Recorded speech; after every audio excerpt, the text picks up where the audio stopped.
Welcome back, Cyber Explorers. It's Alfie, and in this video we'll explore together with this step-by-step guide, how to edit image file, ISO file using AnyBurn. So without further ado, let's get right into it. Editing an ISO file using AnyBurn is quite straightforward. Here are the steps.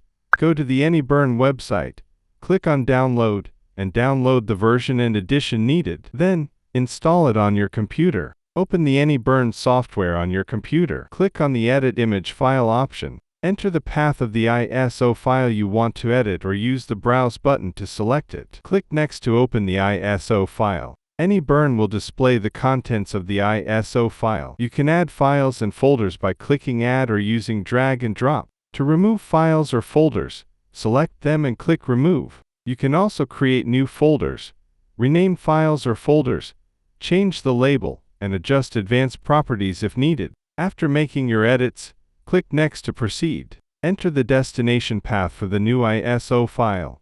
Edit the file name if needed, and select the output image type as standard ISO file. Click Create Now to save the changes. AnyBurn will start creating the new ISO file. Once the process is complete, click Exit to close the program. And that's it for today. If you found this video helpful, please give it a thumbs up, consider subscribing, and don't forget to activate the notification bell so you won't miss out on any new uploads. Thank you for watching. Until next time, see you later.